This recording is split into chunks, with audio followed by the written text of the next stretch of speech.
माँ शब्द सुनते ही संसार में शायद ही कोई ऐसा प्राणी हो जिसके हृदय में कोमल भावनाएं ना उमड़ने लगे। हर व्यक्ति के जीवन में माँ ही तो वह एकमात्र अस्तित्व है जो हर परिस्थिति में संतान को समझने, सुरक्षित रखने और साथ खड़े होने का भरोसा देती है। जन्म के बाद माँ के आंचल में स्वयं को सबसे सुरक्षित मानने वाला शिशु समय के साथ अधेड़ या वृद्ध हो जाए तब भी माँ की गोद उसके लिए वैसी ही अमूल्य बनी रहती है। लेकिन महाभारत काल की एक कथा के अनुसार मातृशक्ति जगत जननी मां गंगा ने अपने ही 7 पुत्रों को मौत के घाट उतार दिया था।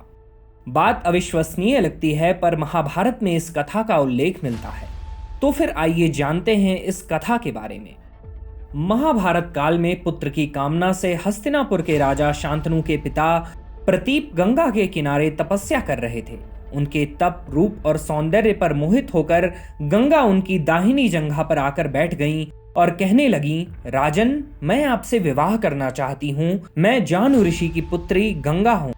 इस पर राजा प्रतीप ने कहा, गंगे, तुम मेरी दाहिनी जांघ पर बैठी हो, जबकि पत्नी तो वामांगी होना चाहिए। दाहिनी जंघा तो पुत्र का प्रतीक है, अतः मैं तुम्हें अपने पुत्र वधू के रूप में स्वीकार करता हूँ। यह सुनकर गंगा वहां से चली गई।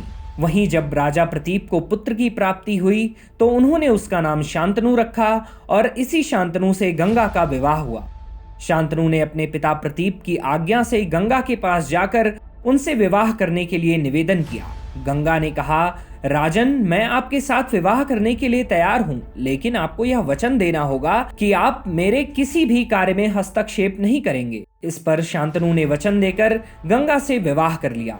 इसके बाद गंगा के गर्भ से महाराजा शांतनु के 8 पुत्र हुए, जिनमें से 7 को गंगा ने गंगा नदी में बहा दिया। वचन से बंधे होने के कारण शांतनु कुछ नहीं बोल पाए। वहीं जब गंगा का 8वां पुत्र हुआ तब वह उसे भी नदी में बहाने के लिए ले जाने लगी, तो राजा शांतनु से रहा नहीं गया और उन्होंने इस कार्य को करने से गंगा को रोक दिया।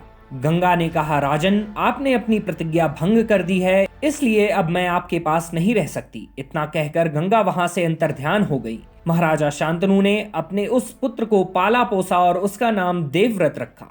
देवव्रत के किशोरावस्था में होने पर उसे हस्तिनापुर का युवराज घोषित कर दिया गया। यही देवव्रत आगे चलकर भीष्म कहलाए। वहीं इस कथा के बाद सबके मन में सवाल यह जरूर उठेगा कि आखिरकार गंगा ने अपने 7 पुत्र को नदी में क्यों बहा दिया।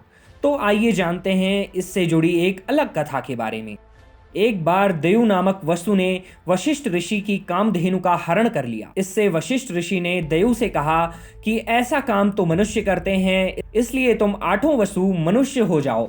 यह सुनकर वसुओं ने घबराकर वशिष्ठ जी से प्रार्थना की, तो उन्होंने कहा कि अन्य वसु तो वर्ष का अंत होने पर मेरे शाप से छुटकारा पा जाएंगे, लेकिन इस देव को अपनी करनी का फल भोगने के लिए 1 जन्म तक मनुष्य बनकर पीड़ा भोगनी होगी। यह सुनकर वसुओं ने गंगा जी के पास जाकर उन्हें वशिष्ठ जी के शाप को विस्तार से बताया और प्रार्थना की कि आप मृत्युलोक में अवतार लेकर हमें गर्भ में धारण करें और ज्यों ही जन्म ले हमें पानी में डुबो दें।